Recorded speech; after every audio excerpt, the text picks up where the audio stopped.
Bonjour à tous et merci d'être là. Si tu apprécies mes décryptages hebdomadaires, eh bien s'il te plaît, montre-le. Mets un simple like sur le pouce en l'air de cette vidéo. Partage autour de toi, cela va faire toute la différence. Mais également un commentaire, même un petit merci. Tout cela compte et aide à améliorer la visibilité. Chaque interaction fait briller nos vidéos dans l'algorithme de YouTube. Et cela permet à d'autres de les découvrir, d'en bénéficier. Pense à ceux qui souffrent et qui pourraient tirer profit de ces partages. Ton geste sera le verre d'eau qui te vaudra ta récompense, comme le dit saint Matthieu au chapitre 10, verset 42. Merci pour votre soutien et votre fidélité. Bonne vidéo.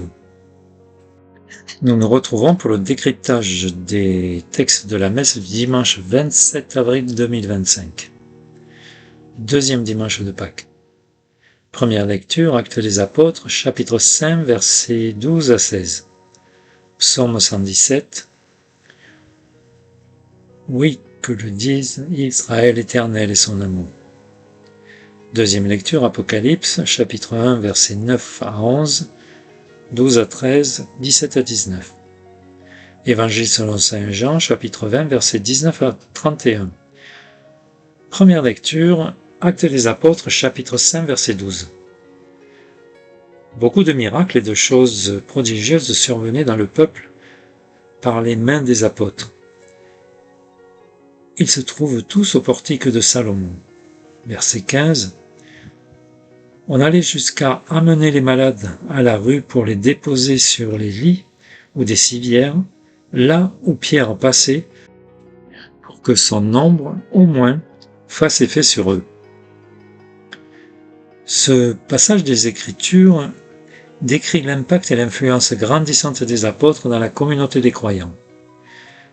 À Jérusalem, leur autorité était telle que même les ombres étaient considérées comme ayant un pouvoir de guérison. La foule affluait vers eux en quête de miracles et de délivrance. Cela nous montre la puissance de l'Esprit Saint agissant à travers les apôtres et la rapidité avec laquelle le christianisme se rapprochait à Jérusalem. Au verset 13, il est écrit « Personne d'autre n'osait se mêler à eux ». Fin de citation. Verset à méditer. Même pour nous croyants, tous les Juifs de cette époque croyaient en Dieu qui avait parlé par les prophètes. Le problème ici, c'est qu'ils avaient condamné, rejeté et tué Jésus, qui pourtant parlait comme un prophète, un envoyé de Dieu. Comment croire en Jésus qui pourtant manifestait sa gloire à travers des apôtres? Comment y croire si on ne rejoint pas la communauté? Cela est impossible. Impossible de croire, selon moi, et je pense à rejoindre au sens large, c'est-à-dire sans exclure personne. Il y avait chez ces Juifs des états d'esprit contraires à l'image de Pierre, c'est-à-dire Pierre est un exemple d'humilité, de pardon et de compassion. Compassion envers soi-même et envers les autres. Ces personnes sont plus précisément à l'image de Judas. Judas qui n'accepte pas de s'être trompé et préfère se retirer, mourir dans le cas précis de Judas, plutôt que de regarder ses faiblesses et les confesser, à méditer. Dis-moi en commentaire si c'est pour toi, si c'est facile de nommer, de connaître ou de reconnaître tes faiblesses et tes failles. D'après les récits bibliques, Pierre occupait une place particulière et jouait un rôle prédominant parmi les apôtres. Désigné comme le chef et le porte-parole du groupe, c'est Pierre qui prend la parole et s'exprime au nom des apôtres. Nous le voyons dans les Actes 14, 40, etc. Jésus lui a donné les clés du royaume des cieux. Matthieu, chapitre 16, versets 18 et 19. Symbolisant son rôle de leader, Pierre est le premier à prêcher l'évangile et à baptiser de nouveaux convertis. Actes chapitre 2, versets 14-41. Il joue un rôle central dans les décisions concernant la mission et la direction de l'Église naissante. Il est l'un des 3 disciples les plus proches de Jésus, avec Jacques et Jean. Il a été témoin de plusieurs événements majeurs de la vie de Jésus, la transfiguration, Gethsémani, etc. Bien que parfois impulsif et dans l'erreur, Pierre incarne la transformation qui s'opère par la rencontre avec le Christ. Son reniement, puis sa réhabilitation, en font un exemple d'humilité, de pardon. Il est un témoin privilégié et un modèle de foi pour tous les chrétiens. Psaume 117. Que le dise Israël, éternel est son amour. Il est bon d'espérer dans le Seigneur, plutôt que de compter sur les grands. Ils m'entouraient comme des guêpes, mais ce ne fut qu'une flambée d'épines, car au nom du Seigneur, je les ai mis au pas. On m'a poussé, bien poussé pour me mettre à terre, mais le Seigneur m'a secouru. Il est ma force, et c'est lui que je chante, car lui m'a sauvé. Je ne mourrai pas, mais je vivrai, et je dirai les hauts faits du Seigneur. Le Seigneur m'a bien corrigé, mais il ne m'a pas livré à la mort. Ouvrez-moi les portes du juste, car je veux entrer et le louer. C'est ici, la porte qui mène au Seigneur, les justes pourront passer. Deuxième lecture, Apocalypse, chapitre 1, versets 9 à 11, 12 à 13, 17 à 19. Au verset 9, Jean, disciple bien-aimé de Jésus, se présente. Il dit avoir été relégué sur l'île de Patmos à cause de la parole de Dieu et du témoignage de Jésus. Versets 10 et 11, Jean raconte qu'un dimanche, il fut saisi par l'Esprit Saint et entendit alors derrière lui une voix puissante comme celle d'une trompette qui lui ordonne à d'écrire ce qu'il verrait dans le livre et de l'envoyer aux 7 églises d'Asie. J'ai personnellement été profondément touché par ce verset qui me rappelle Isaïe au chapitre 30, versets 18 à 26. C'est à lire et à méditer absolument. Pour mémoire, voyons ce que disent simplement les versets 21 à 23 au livre d'Isaïe. Je cite. « Lorsqu'il vous faudra prendre le chemin de droite ou de gauche, vous entendrez derrière vous une voix qui dira « Voici le chemin. Suis-le. Tu regarderas comme impur l'argent de tes idoles sculptées d'or, l'or qui recouvre tes statues de bronze. Vous les rejetterez comme des ordures et vous leur direz « Hors d'ici. Le Seigneur enverra la pluie sur les graines que tu auras semées en terre, et le pain que la terre donnera sera bon et abondant. En ces jours-là, tes troupeaux brouteront dans les grands pâturages. » Fin de citation. Ainsi, les 7 églises et leurs anges représentent l'Église universelle dans son cheminement historique. Les messages de Jésus à cette Église préparent le terrain pour les événements apocalyptiques qui vont suivre et concerner l'Église dans son ensemble. Pour comprendre la signification des 7 églises mentionnées au verset 11 du chapitre 20, il faut lire les chapitres 2 et 3 de l'Apocalypse, chapitres qui symbolisent différentes périodes ou aspects de l'histoire de l'Église. C'est un message intemporel par excellence. Notons que chaque verset commence par « Je connais ».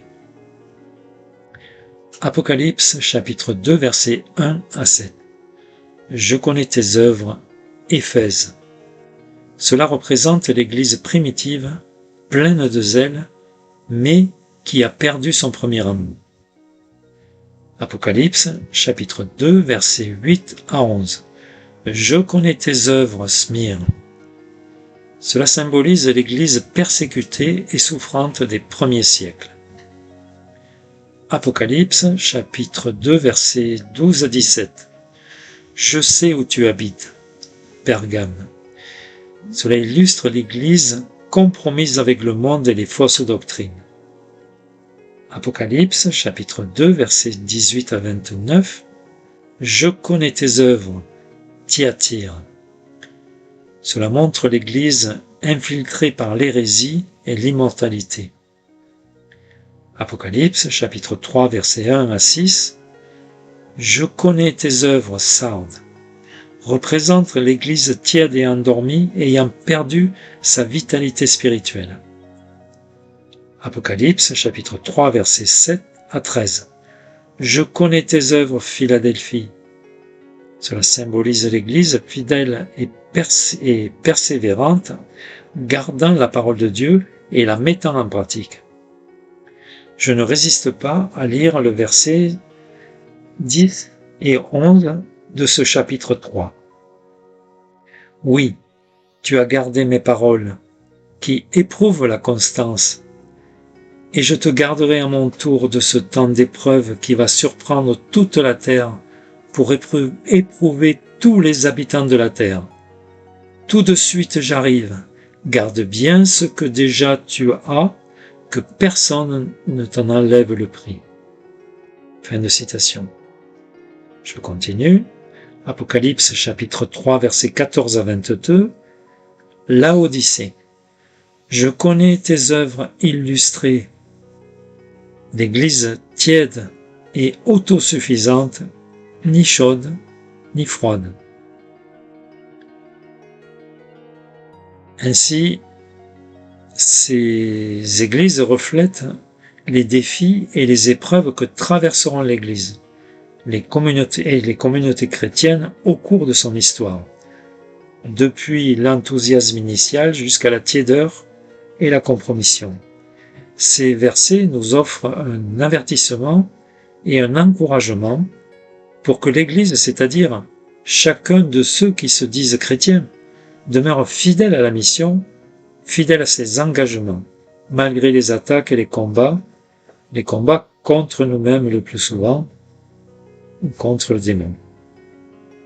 Alors, il est à noter que les versets que j'ai cités, les chapitres que j'ai cités sont très longs, et donc sont très intéressants. Je n'ai fait que synthétiser. Versets 12 à 16. Jean se retourne et voit cette lampe d'or, puis au milieu d'elle une figure semblable à un fils de l'homme, vêtu d'une longue robe avec une ceinture d'or. Sa tête et ses cheveux étaient blancs comme la laine blanche, ses yeux comme une flamme de feu, et ses pieds pareils à l'airain, incandescents, et sa voix comme le bruit de grandes eaux. Il tenait 7 étoiles dans sa main droite, et une épée aiguë à 2 tranchants sortait de sa bouche. Dans la vision de Jean décrite au chapitre 1 de l'Apocalypse, les 7 étoiles et l'épée à 2 tranchants que tient le Fils de l'homme revêtent une signification symbolique importante. Le chiffre 7 signifie la plénitude. Alors, dans la Bible des peuples, que je vais citer, j'ai découvert quelques pépites. Donc, dans le livre de l'Apocalypse, on mentionne 7 fois le nom du Christ, 14 fois celui de Jésus, 28 fois celui de l'agneau.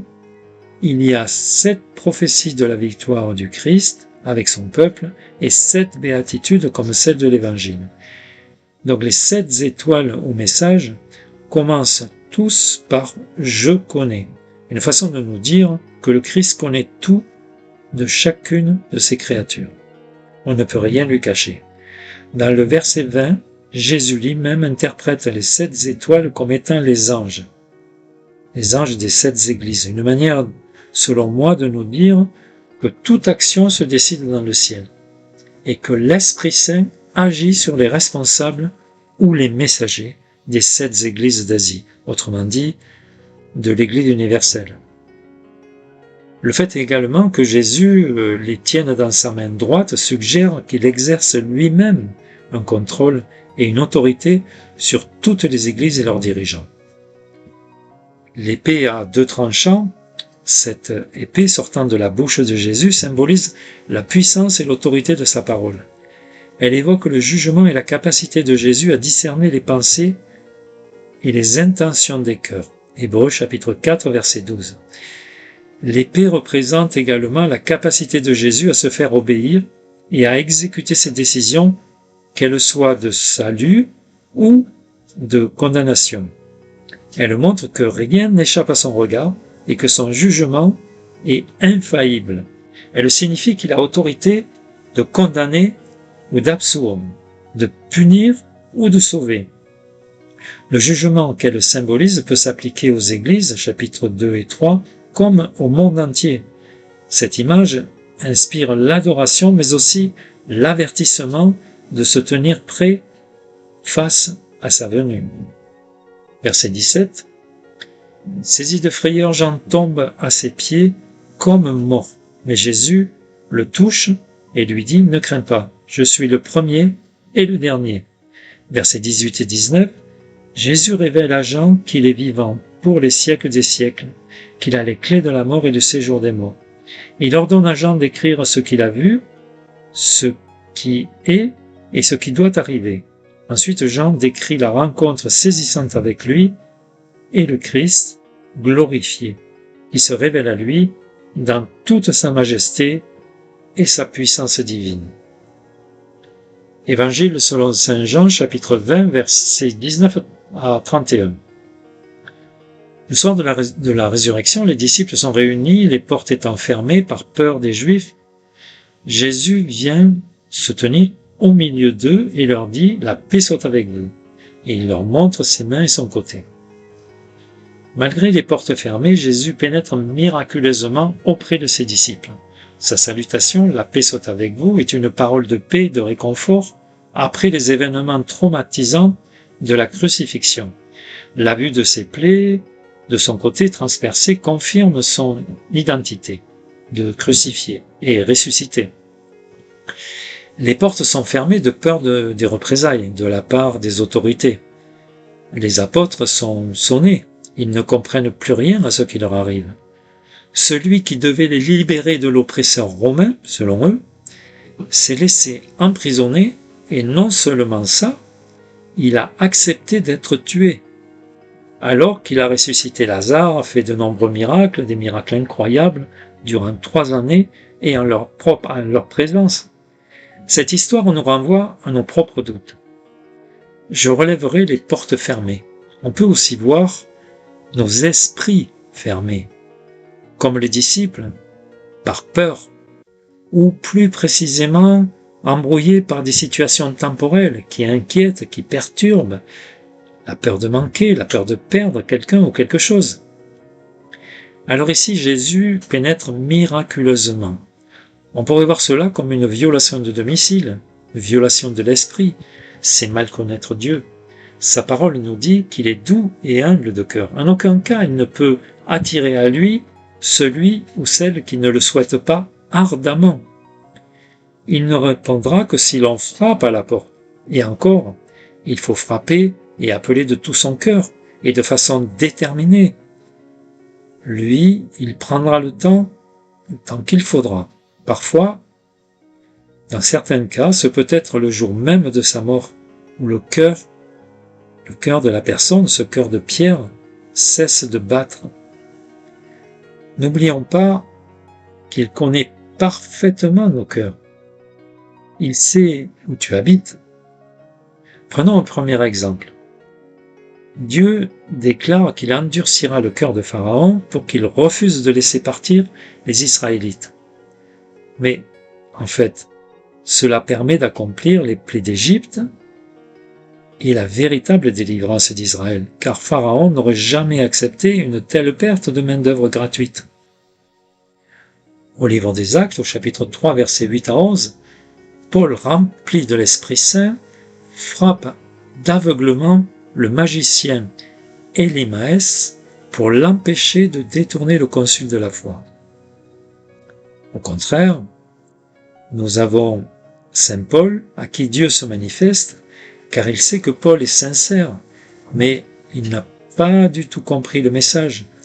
Il lui ôte donc la vue pour qu'il puisse voir avec son cœur. En ce qui me concerne, comme beaucoup de convertis, j'ai dû passer par des épreuves, des ravins de la mort pour comprendre enfin ma pauvreté. Et c'est uniquement grâce à cela que j'ai pu accueillir dans ma vie le Christ et ouvrir les portes de mon cœur. Verset 21, Jésus dit, il dit de nouveau, « La paix soit avec vous, comme le Père m'a envoyé, moi aussi je vous envoie. » Jésus confère à ses disciples la même mission qu'il a reçue du Père, être envoyé pour poursuivre son œuvre de salut. La paix qu'il leur donne les habilite et les fortifie pour cette mission. Il souffre avec eux et leur dit, « Recevez l'Esprit Saint. » Il souffle sur eux et leur dit, « Recevez l'Esprit Saint. » Ceux à qui vous pardonnerez les péchés, ils seront pardonnés. Ceux à qui vous les retiendrez, ils seront retenus. Le pouvoir de pardonner ou de retenir les péchés, qui est conféré aux disciples comme à nos prêtres, reflète l'autorité de Jésus. Ils sont des instruments de la miséricorde divine. Cependant, ce verset ne s'adresse pas seulement aux apôtres, mais à tous les disciples du Christ, y compris les chrétiens d'aujourd'hui. Nous sommes appelés à être des médiateurs du pardon de Dieu, à annoncer et à témoigner de sa grâce. Les chrétiens n'ont pas le pouvoir de retenir ou de refuser définitivement le pardon de Dieu. Notre rôle est plutôt d'encourager la repentance et de proclamer le pardon divin, non de le décréter. C'est une importante mission pour chacun de nous. Concernant le Saint-Esprit, si tu décides vraiment de suivre Jésus, il nous a prévenus, ça ne sera pas facile. Mais il a dit qu'il te donnera la force, il soufflera sur toi. Et là également, je pourrais faire de nombreux témoignages. Je dirais simplement mon émerveillement chaque dimanche après la messe du jour qui est télévisée en ce moment pour nous, car nous sommes sur le bateau, donc après la messe, Isabelle et moi écoutons le décryptage que j'ai fait le vendredi, c'est-à-dire 9 jours auparavant. En général, j'ai pas mal oublié, j'ai plus de souvenirs de ce que j'ai écrit, mais à chaque fois, je suis surpris et stupéfait de ce que j'entends, de ce que j'ai écrit, qui clairement ne vient pas de moi. Ce ne peut être que l'Esprit Saint qui m'ait inspiré certaines de ces paroles. Et c'est toujours un émerveillement renouvelé. Versets 24 et 25, Thomas, l'un des 12, n'était pas avec eux quand Jésus est venu. Il refuse de croire le témoignage des autres disciples. Thomas incarne le doute et le manque de foi face à la réalité de la résurrection. Son attitude montre la difficulté à croire sans avoir vu de ses propres yeux. Alors, me diras-tu, mais moi je n'ai rien vu. Un court témoignage. Je dirais, moi non plus. Le jour de ma conversion, ce fut comme un rêve éveillé. Je ne sais pas si j'ai vu, mais c'était au-delà de cette sensibilité. C'est de l'ordre de la révélation, de la relation. Et c'est cela la foi. Ce n'est pas une croyance, car croire c'est douter. Mais vivre une relation, c'est tout autre chose. Tu ne pourras jamais en parler avec de pauvres mots, et jamais persuader quelqu'un. Mais personne ne pourra te faire croire que c'est faux. Absolument personne. Car c'est très concret. Et je dirais que ce n'est pas réservé à je ne sais quel élu ou quel autre saint. Bien au contraire. C'est entièrement ouvert à tous et peut-être plus encore aux plus grands pécheurs. C'est pour chacun de nous, chacun de ceux qui acceptent de se laisser aimer. La foi t'apportera la paix et la mission. Versets 26 et 29. Une semaine plus tard, Jésus apparaît à nouveau, Thomas étant cette fois présent. Jésus l'invite à toucher ses plaies pour croire. Thomas s'exclame, « Mon Seigneur et mon Dieu ». Jésus se révèle avec patience et compassion à Thomas. Il ne l'oblige pas à croire. Il l'invite à le toucher. Et malgré son incrédulité, la confession de foi de Thomas exprime la pleine connaissance de la divinité de Jésus. Versets 30 à 31, Jean conclut en affirmant que Jésus a bien fait d'autres signes, mais que ceux-ci ont été écrits pour que l'on croie que Jésus est le Christ, le Fils de Dieu, et en croyant qu'on ait la vie en son nom et la vie éternelle. Pour terminer, une courte prière à Marie-Madeleine. Ô Sainte Marie-Madeleine, témoin de la résurrection, tu as vu le Christ vivant, la lumière de l'espérance. Aide-moi à croire dans mes ténèbres, à trouver la joie dans le renouveau. Que ta foi ardente m'inspire, que ton amour pour le Seigneur me guide dans les moments de doute et de peine. Rappelle-moi que la vie triomphe toujours. Accorde-moi par ton intercession la force de ressusciter mon cœur, de chasser la peur et de vivre pleinement dans la paix et la joie de la résurrection. Amen. Excellents échanges à toutes et à tous. Soyez bénis et à la semaine prochaine.